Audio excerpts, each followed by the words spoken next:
자, 판관 오트니엘 최초의 판관이고 갈렙의 조카이고 사위였습니다. 그 다음에 에훗 삼가르. 이방인을 섬겨서 메소포타미아 왕의 억압을 받던 이스라엘을 구하시려고 하나님께서는 오트니엘을 구원자로 내세우셨습니다. 마찬가지로 모압 왕의 압제에서는 왼손잡이 에훗을 필리스티아족에게는 삼가르를 구원자 판관으로 세우셨는데, 자, 우리가 지금 기드온을 보고 있습니다. 예. 기드온은 7장에 보면 기드온이 미디안족을 쫓아내다. 자, 하나님께서 이스라엘 백성들을 기드온한테 이제 모으라고 그랬어요. 그래서 주님께서 기드온에게 말해요. 네가 거느린 군사들이 너무 많아 내가 미디안을 너희 손에 넘겨줄 수가 없다. 이스라엘이 나를 제쳐놓고 내 손으로 승리하였다고 자랑할까 염려된다. 그러나 이제 두렵고 떨리는 자는 돌아가라 하고 군사들에게 직접 말하여라.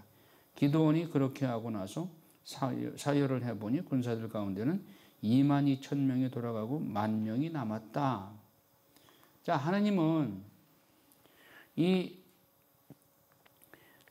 기드온을 통해서 이스라엘 백성들을 미디안족과 전쟁을 시키는데 수가 많으면, 기드온 편에 수가 많으면 자기들 힘으로 승리했다고 우쭐해 할 것 같으니까 아예 미디안족하고는 숫자적으로 게임이 안 될 정도로 적은 숫자 가지고 이겨야 이건 우리 힘이 아니라 하느님이 도와주셨다 이렇게 말할 것이다. 그러니까 지금 22,000명이 돌아가고 10,000명이 남았는데 이것도 많다는 거예요. 군사들이 아직 너무 많으니까 물러가게 해라. 시험을 하는데 이제 물가에 가가지고 물을 마시라고 했을 때 두 부류의 사람들이 있었어요.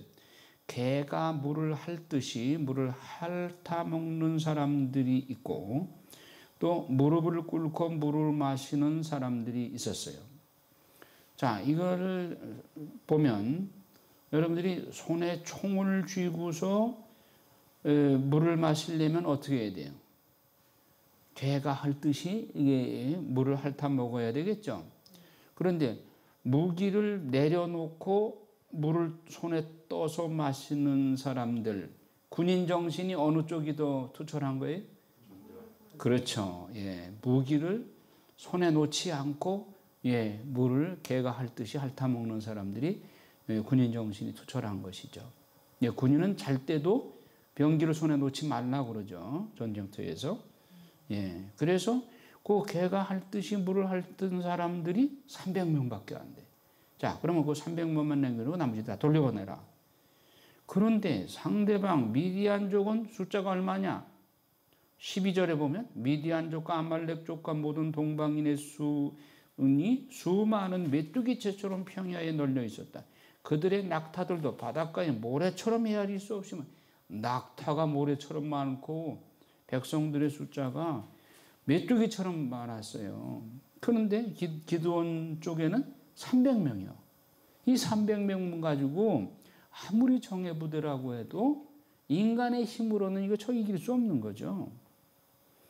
자, 그런데 기드온이 그곳에 이르러 보니 마침 어떤 사람이 동료에게 꿈 이야기를 하고 있었어요.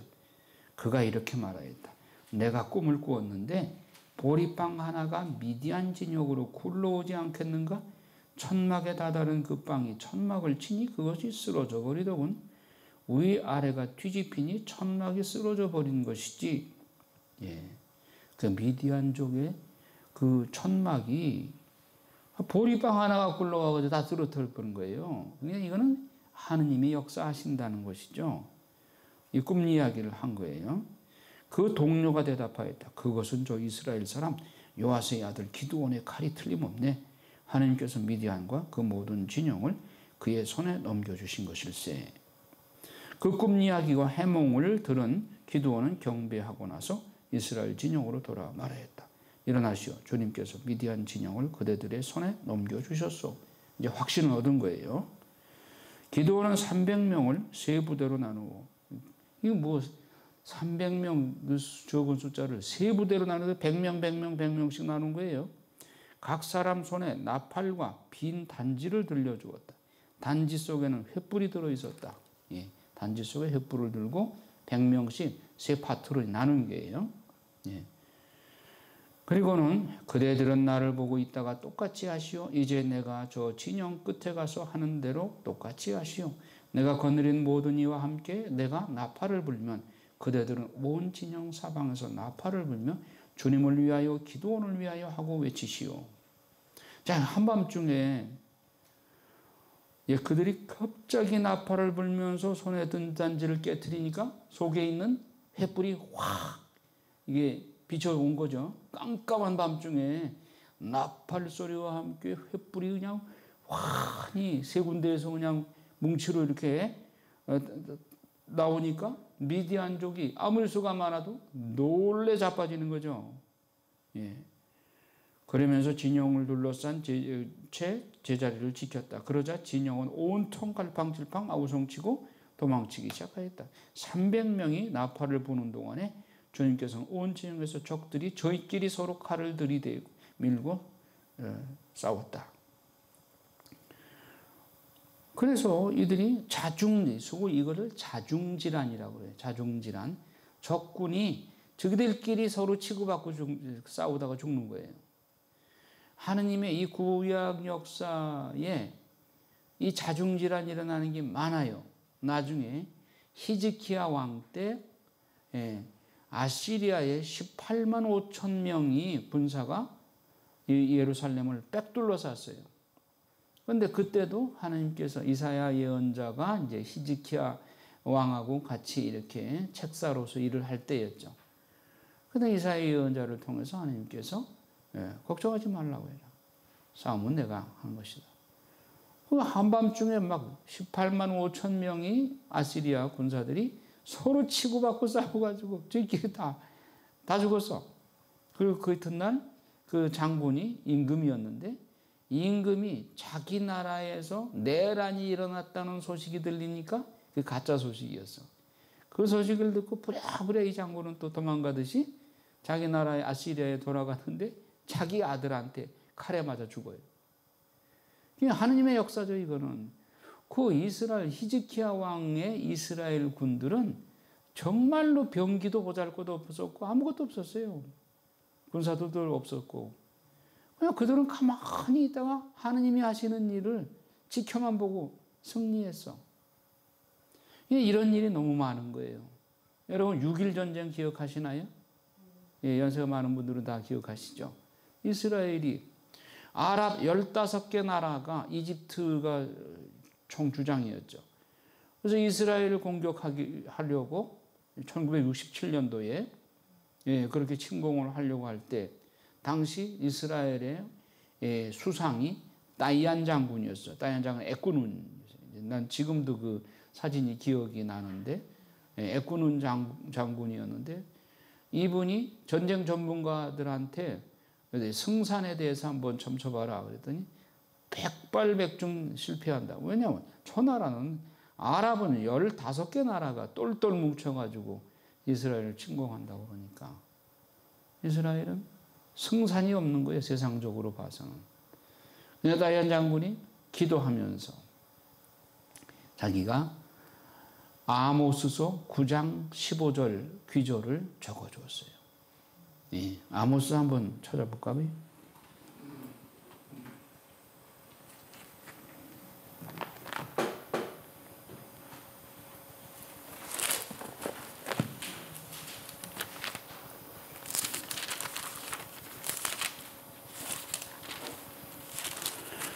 아모스 9장 15절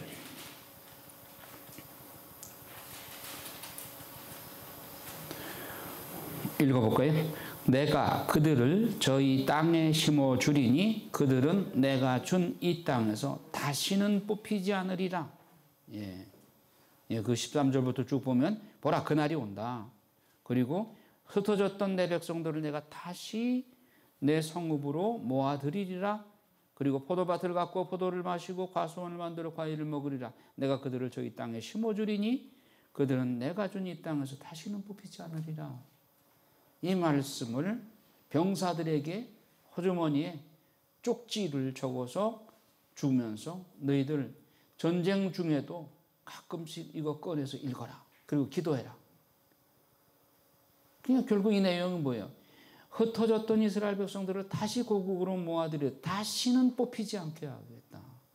하나님의 약속이죠. 그래서 전쟁 중에 이 군사들은 이스라엘 그 군인들은 그걸 자주 호주머니에서 꺼내서 읽은 거예요. 그러면서 기도한 거예요. 그런데 골란고원 아시죠? 갈릴리아 호수 저 위쪽에 그 수원지가 골란고원 쪽으로 이렇게 있어요. 그러니까 텔단에서 그 수원지, 거기가 수원지예요. 물이 흘러내려와서 골란고원으로 해서 갈릴리아로 흘러들어요. 갈릴리아는 이스라엘 백성들이 젖줄이에요. 상수도원이에요. 만일 거기가 시리아가 있는데 시리아에서 나쁜만 먹고 독약을 타면 어떻게 돼요? 이스라엘 그냥 몰살하게 되는 거 아니에요. 그래서 이스라엘은 골란고원은 무슨 일이 있어도 차지해야 된다. 그래서 이 전투에서 아주 별렀어요.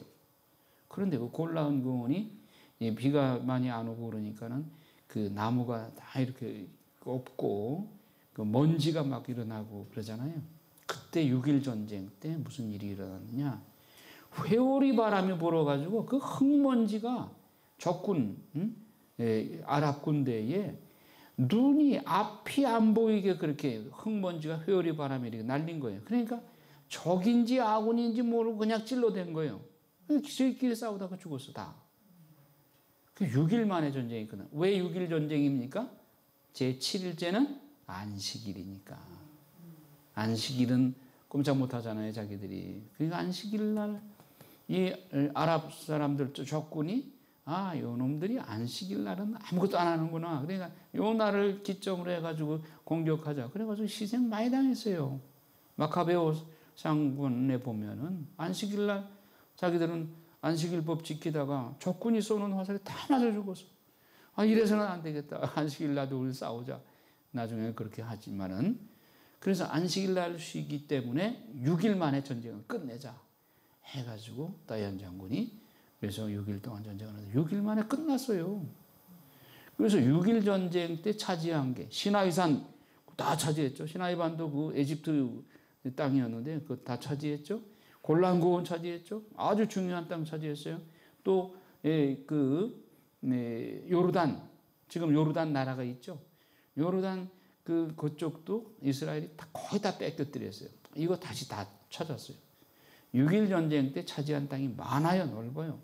그런데 이스라엘이 이집트한테 협상을 한 거예요. 너희 시나이 반도 다시 돌려줄 테니까 다시는 아랍 충동질 해가지고 이집트가 주동 역할을 했거든요. 이스라엘 쳐들어오지 마라. 그래서 평화협상을 맺었어요. 그래서 이집트는 지금 이스라엘한테 꼼짝 못해요. 그 협상이 있기 때문에. 그래서 시나이 반도를 이집트한테 다시 넘겼죠. 그래서 우리가 성지순례를 가도 시나이산은 못 가요. 위험하기 때문에. 자, 이렇게 해서 하느님은 이스라엘 당신의 선민이기 때문에 선택된 백성이기 때문에 이스라엘 편을 드시는 거예요. 그러니까 기드온 이거 진짜 황당하잖아요. 300명 가지고 메뚜기대처럼 많고 바다의 모래알처럼 많은 저 미디안족을 쳐 이겼다는 건 이게 기적이지 이게 사람의 힘이 아니잖아요. 이렇게 해가지고 기드온이 이겼다는 이야기 나옵니다. 그래서 이제 8장에 보면 이제 기드온이 요르단 동쪽에서 미디안족을 쳐부수고, 근데 이제 기드온한테 이렇게 전쟁의 영웅이 되니까 이스라엘이 우리 왕이 되어 주십시오. 그러니까 내가 무슨 왕을 하니 왕은 하느님이시다. 거절을 했죠. 이제 기드온이 한 가지 단점이 뭐냐면은 그 부인들을 많이 뒀어. 그래서 8장 31절 이하에 보면 소실들을 많이 뒀는데 자식이 70명이야. 소실이 많으니까 70명이나 낳았지. 한 사람한테서 어떻게 70명이 나겠어요. 예. 그런데 이제 스켐에 있는 그의 소실의 아들 하나가 망나니가 있어서 아비멜렉이라는 사람이. 이 망나니가 다른 70명의 형들을 다 죽인 거예요. 아주 끔찍하게. 그래서 9장에 보면 아비멜렉이 임금이 되고 그래서 건달들을 사가지고 자기 외숙의 집에 가서 건달들을 사가지고 70명을 한 바위 위에서 다 살해를 해요. 그리고 자기가 억지로 왕이 돼요. 그런데 그 70명의 아들들 중에 요탐이라는 사람이 어떻게 용케 살아남았어. 그래서 몰래 도망을 가가지고 거리즘산 꼭대기에서 이런 비유의 말을 백성들에게 들려줘요. 자, 어느 날 나무들끼리 서로 누가 임금이 되느냐. 그래서 올리브 나무한테 임금이 되어 달라고 했더니 내가 올리브 그 좋은 그 열매를 포기하고 내가 임금이 되겠느냐. 나 그런 것이 안 한다고. 무화과 나무한테 무화과 열매 그 달콤한 맛을 내가 포기하고 임금이 안 된다고. 싫다고. 포도나무도 역시. 근데 나중에 가시나무한테 그대가 임금이 되어주겠소? 그러니까 가시나무는 뭐 열매도 없잖아요. 그러니까 내가 임금이 되면 너희들 많이 찔릴 텐데 하면서 결국은 가시나무가 임금이 되죠. 그 가시나무 임금이 누구냐? 아비멜렉인 거죠. 아비멜렉을 빗대어서 이렇게 비유를 한 거죠. 결국은 아비멜렉이 그렇게 못된 짓을 하다가 결국은 아비멜렉도 죽어요. 어떻게 죽느냐 하면은 그게 나오죠.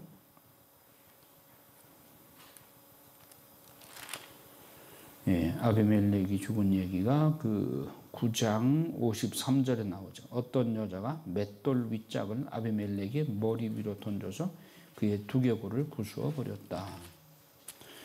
근데 그 다음 얘기가 판관 톨라 이야기, 그 다음에 판관 야이르 이야기, 다 저기죠. 소판관이죠. 그 다음에 암몬인이 침입을 하고 11장에 보면 판관 입타가 나옵니다. 판관 입타 이야기는 좀 할 필요가 있어요. 아비멜렉 다음으로 톨라와 야이르에 의해서 장녀의 아들인 입타가 판관이 되는데 야훼의 영을 받아 암몬군을 쳐부숩니다. 그런데 이제 이 입타가 장녀의 아들이라는 이 컴플렉스가 있죠. 장녀 출신이라는 컴플렉스. 이거를 극복하고자 전쟁의 승리에 대한 과잉 집착을 하게 되면 내가 전쟁에 지면 안 되지.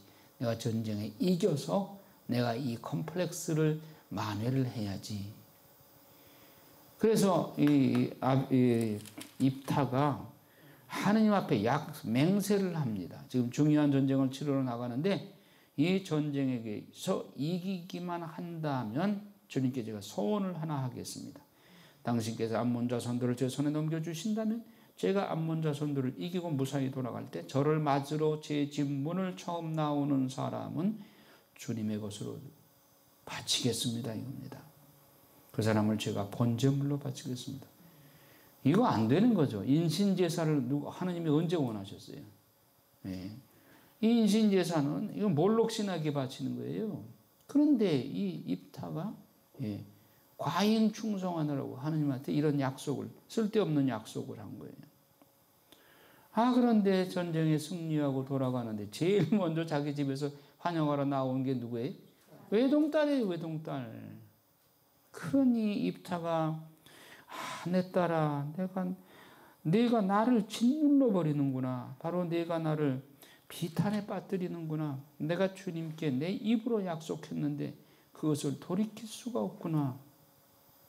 입타는 알아차리고 나를 아버지가 번제물로 바치려고 약속을 하셨구나. 그 딸은 이제 아버지에게 마지막 청을 합니다. 이 한 가지만 저에게 허락해 주십시오.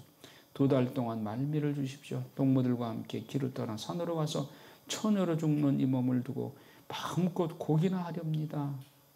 입타가 그래 가거라, 갔다 오너라. 그러니까 처녀로 죽는 자신을 두고 통곡을 했습니다. 2달 뒤에 딸이 아버지에게 돌아오자 아버지는 주님께 소원한 대로 딸을 바쳤다.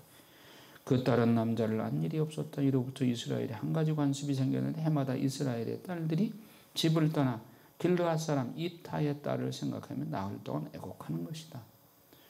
자, 이제 우리가 입타를 생각할 때, 이 과잉 충성하려고 하는 쓸데없는 맹서하는 거. 맹서를 했으니까 또 맹서를 또 지키잖아요.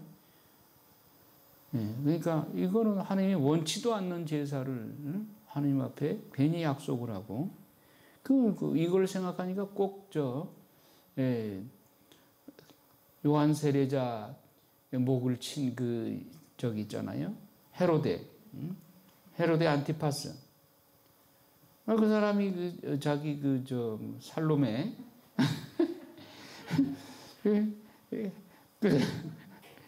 춤을 잘 추니까 그 딸이 춤을 잘 추니까 술 거나요 목에 먹고 자기 생일날이라고 기분이 좋으니까 그 애를 불러가지고 네가 원하는 건 나라의 절반이라도 주겠다 하면서 뭘 원하느냐 그러니까 요 헤로디아가 엄마한테 가가지고 뭘 달라고 청한 거예요. 안 그래도 지금 세례자 요한이 눈에 가시였는데 아이고 잘 됐다. 그래 세례자 요한 목을 달라고 그러더라. 목을 달라고 청하니까 이 사나이 대장부가 또 왕의 체면에 약속을 해놓고 안 지킬 수도 없고 그런데 사실은 헤로데 안티파스는 세례자 요한을 존경했고 또 겁을 냈죠. 하나님의 사람이라는 걸 알기 때문에. 그 마음에는 안 느꼈지만 그 딸내미한테 약속을 했으니까 어떻게 그래서 목을 치게 만들죠. 마치 그거 비슷해요. 입타가 자기 딸을 바치겠다고 괜히 헌소리 해가지고 외동딸을 잃어버리게 됐죠. 그러니까 우리가 이런 걸 공부할 때 많은 거를 우리가 입으로 함부로 약속해서도 안 되는 거고 명세해서도 안 되는 거고 농담도 함부로 해서는 안 되는 거 이런 거를 우리가 배우게 되죠. 그 다음에 8관 엘론, 압돈, 그리고 이제 삼손 얘기가 나오는데, 삼손 또 할 말이 많죠. 삼손은 태생 나지르인이야. 원래 아기를 못 낳던 엄마였는데, 하나님께서 삼손을 태중에서부터 점지해 주시고, 나지르인으로 점지해 주셨죠. 그는 하나님의 영을 받아서 힘이 장사였어요.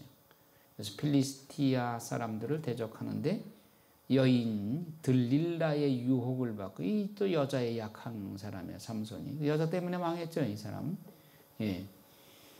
힘의 비밀이 머리에 있다고 하는 것을 처음에는 안 알려주려고 안 알려주려고 그렇게 애를 썼는데 이 필리스티아 사람들이 자꾸 들릴라한테 자꾸 돈 많이 줄 테니까 그 비밀을 기어이 캐내라. 그래서 몇 번 시도하다가 결국은 나중에 털어놓죠. 사실은 내 힘의 원천이 머리에서 나온다. 그러니까 잠자게 하고 머리를 잘라버리니까 힘이 하나도 없죠. 그러니까 필리스티아 사람들이 끄집어내가지고 눈을 빼버리죠. 그런데 그러는 사이에 머리가 자라.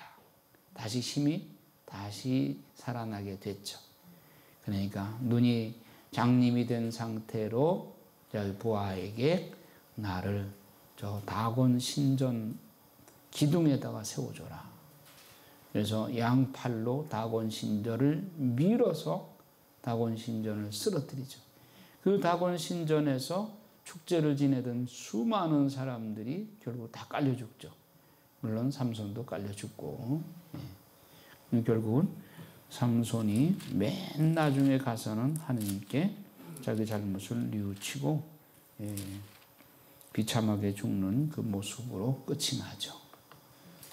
이게 다 인간의 못난 모습들이죠. 우리의 모습이고 실수하고 뉘우치고 하나님께 돌아서고 실패한 다음에 하나님께 또 눈물을 흘리면서 다시 돌아서고 하는 게 우리의 모습 아니겠어요? 자, 근데 판관기 17장부터는 이제 부록입니다. 부록. 이 부록은 있어도 그만, 없어도 그만인가요? 아니 꼭 필요한 건가요? 꼭 필요한 거예요. 그러니까 붙여놓은 거예요, 부록. 부록에서 말하고자 하는 게 뭐냐? 레위인들의 타락. 방관들의 타락, 레위인들의 타락. 어느 정도까지 타락하느냐? 보세요. 판관기 17장에 미카의 산당 네, 에프라임 산악 지방에 미카라는 사람이 있었어요. 그의 어머니가 조각 신상과 주조 신상을 만들어서 미카의 집 산당에 모셨어요. 그 에프라임 산악 지방이에요. 에프라임 지파에 속하는 사람이죠. 그럼 하느님은 이스라엘 족속이에요. 그런데 조각 신상과 주조 신상을 만들어서 미카의 집에 산당에 모셨어요. 이게 벌써 이게 신앙이 순수하지 못한 거죠. 이게 완전히 잡탕 신앙이 돼버린 거예요. 하느님을 섬긴다고 한편으로 하면서 한편으로는 또 우상숭배에 같이 곁들이 양다리 걸친 거예요. 유다 씨족의 레위인이 또 나그네 자리 하다가 미카의 집에 머물며 산당에 절하며 하느님도 섬기는 양다리 걸치면서 개인 집이 사제가 되었다. 뭐냐면 17장에 여러분들 다 내용 읽고 오셨기 때문에 다 아실 거예요. 레위인 한 사람이 떠돌이 생활하는 유다 땅 베들레헴 성읍을 떠나 길을 가다가 에프라임 산악 지방에는 미카의 집까지 이르게 되었다. 여러분이 사제가 이렇게 떠돌면 돼요?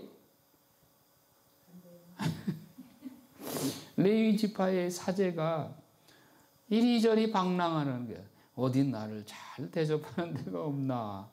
기웃기웃하다가 미카의 집에 도착한 거예요. 미카는 돈은 많아. 자기 산당도 있고. 그런데 자기 개인 사제를 두고 싶은 거야. 개인 사제를 두고 싶어서. 그러고 있는 차에 이 레위인들이 굴러 들어온 거야. 이거 웬 떡이냐. 당신 말이야 내가 용돈 두둑하게 줄 테니까 우리 집에서 사제 생활을 해.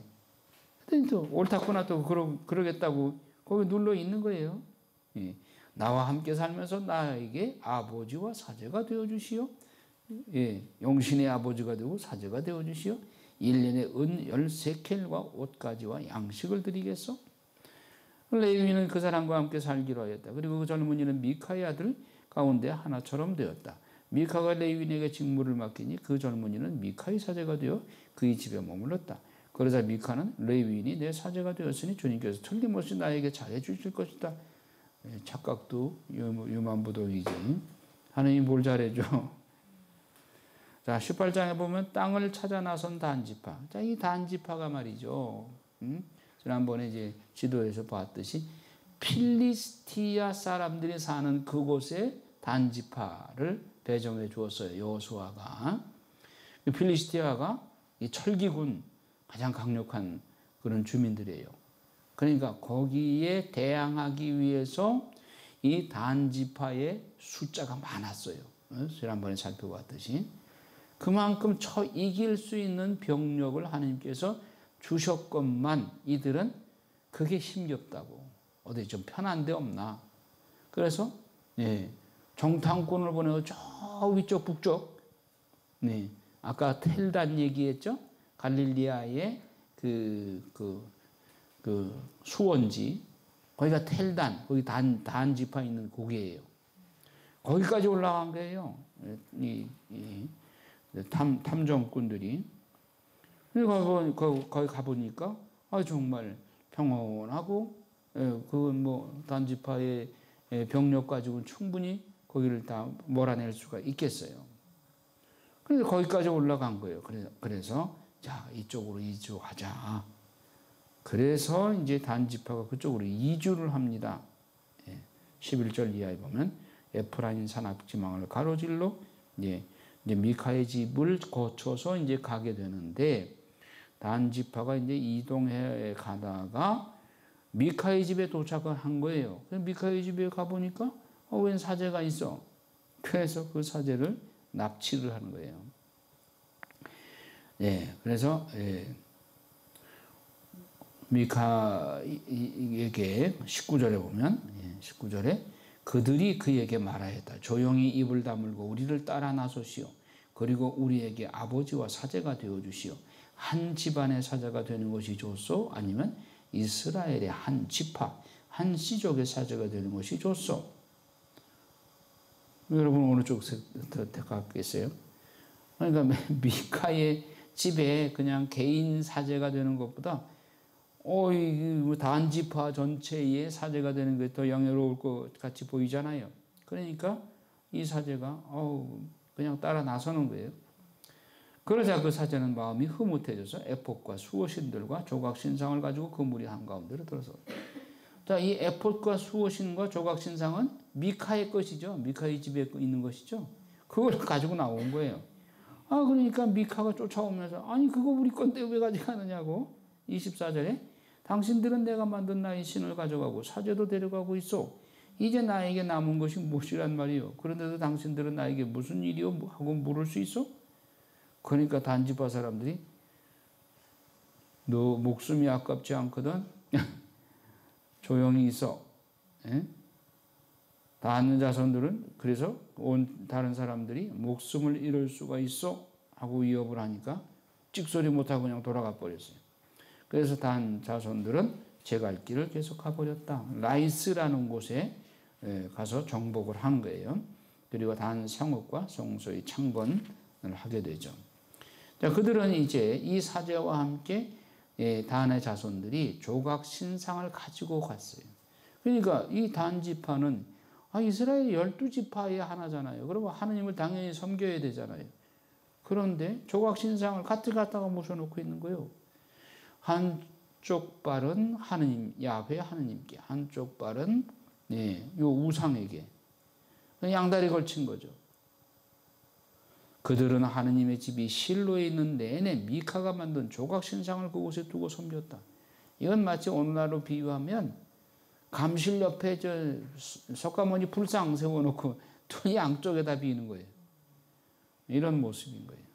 자, 그 정도로 끝나는 게 아니에요. 19장 보면 어떤 레위인과 그의 소실, 이 레위인 사제가 이스라엘에 임금이 없던 그 시대에, 임금은 누굴까요?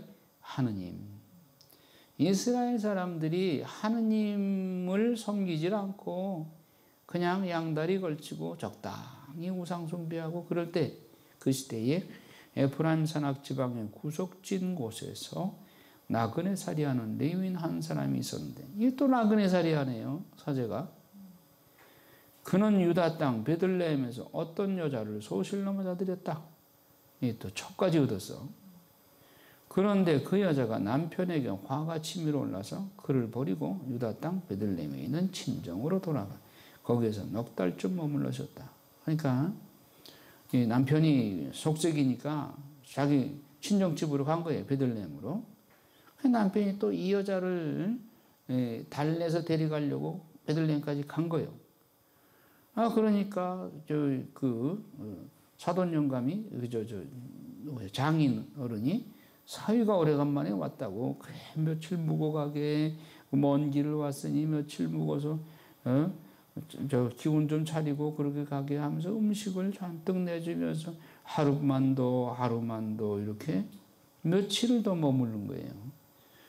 그래서 그 레위인 사제하고 이 소실 이 여자하고 떠나려고 하다가 자꾸 만류해가지고 붙잡혀 있다가 이제 날이 저물었으니 여기에서 하룻밤 더 묵으면서 즐겁게 지내고 내일 아침에 일어나서 길을 떠나 자기네 집으로 가게나. 그러나 하룻밤을 더 묵을 생각이 없던 그 사람은 일어나서 길을 떠나 밤에 저녁에 여부수 곧 예루살렘 맞은쪽에 이르렀다. 안장을 얹은 나귀 2마리와 소실도 그와 함께 있었다. 그런데 이제 문제가 기부하에 들어간 거예요. 이렇게 밤에 어두워지니까 묵을 집을 찾은 거예요. 그랬더니 베냐민 사람의 한 할아버지가 그래 그대들은 어디로 가는 길이요? 어디서 오셨소? 하고 물으니까 저희는 유다 땅 베들레헴에서 에프라임 산악 지방의 구석진 곳까지 가는 길입니다. 저는 그곳 출신입니다.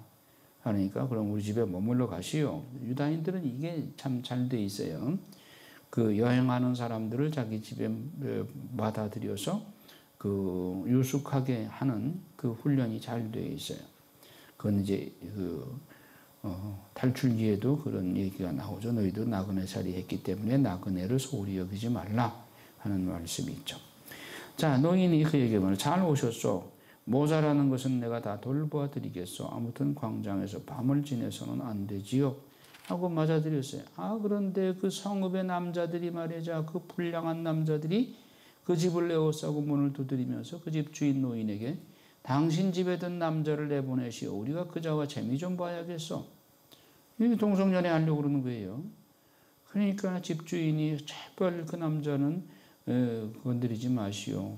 그 대신에 나의 처녀 딸과 저 사람의 소시를 내보낼 터이니 그들을 욕보이면서 당신들 좋을 대로 하시오. 이게 참 야만 풍습이죠. 자기 딸을 내준다는 거예요. 그리고 그 여자는 그 사람 아닌가? 이렇게 해가지고 소시를 내보내니까 그냥 소실이 윤관을 당해가지고 거의 다 죽었어요. 그래서 간신히 새벽녘에 그 노인 집 문간에 와 쓰러져 죽었어. 그러니까 이 레위가 자기 소실이 이렇게 된 거를 알고 그 이튿날 일어나서 부회가 나가지고 그 여자를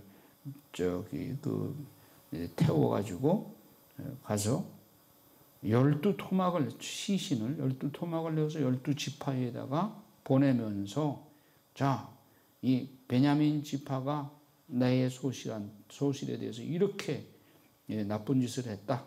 그럼 우리가 가만히 둘 수 없다. 그래서 베냐민 지파와 싸우자. 그러니까 다른 지파들도 그럴 수가 있느냐. 그래서 베냐민 지파에 대해서 다 전쟁을 선포하는 거예요. 그래서 20장에 보면 단에서 브엘사바에 이르기까지 그리고 길앗 땅에서도 온 공동체가 일제히 미츠파로 주님 앞에 모여들었다. 이렇게 해서 전쟁이 벌어진 거예요. 그 11지파와 베냐민 한 지파하고 싸움이 안 되죠. 결국 이렇게 해가지고 베냐민 지파가 거의 멸족 위기에 도달하게 돼요. 그래서 이제 베냐민 지파가 패배하게 되죠. 자, 21장에 보면 베냐민 지파의 복권과 회복. 자, 이렇게 해서 베냐민 지파를 11지파가 승리를 했는데 승리해도 기쁠 게 하나도 없어요. 왜? 이스라엘 12지파 중 한 지파가 지금 소멸될 지경에 이르렀으니까 그거는 이스라엘 전체한테 애석한 일이고 그건 바람직한 일이 아니죠.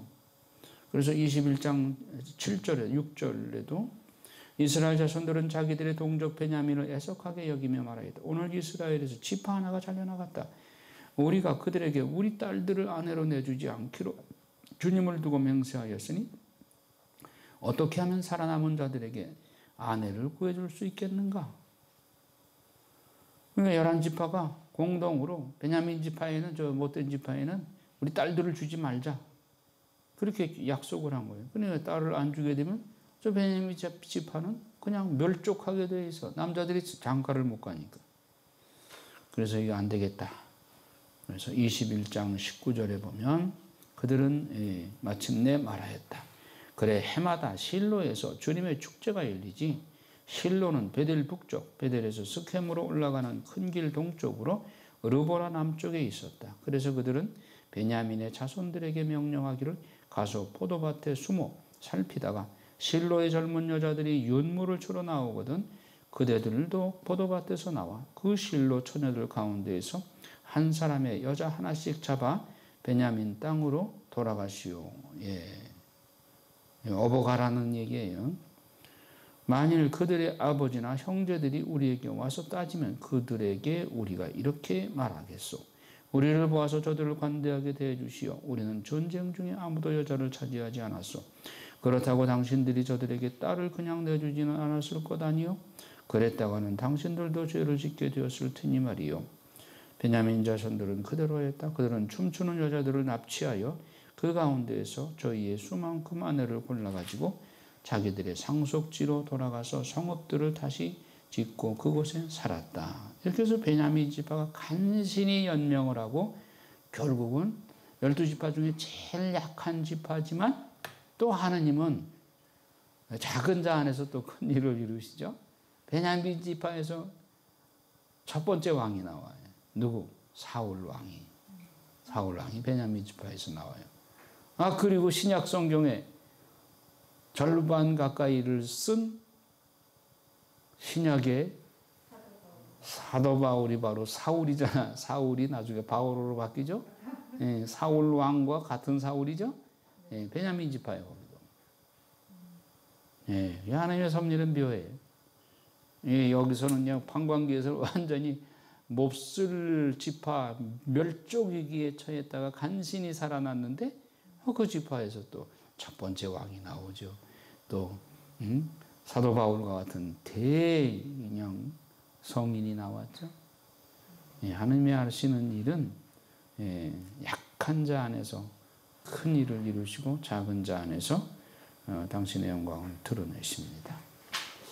그러니까 우리가 자녀를 많이 키워봐도 똑똑하고 잘난 자식보다 더 좀 말썽꾸러기고 좀 연약한 자식한테 더 마음이 많이 가잖아요. 하나님은 어쩌면 베냐민 지파, 막내둥이 같은 이런 베냐민 지파에서 또 일꾼을 뽑아서 쓰시죠. 자, 이것으로 오늘 마치고 다음 주에는 룻기를 대성당에서 다음 주부터 하겠습니다. 영광이 성부와 성자와 성령께 성부와 성자와 성령의 이름으로 아멘. 감사합니다.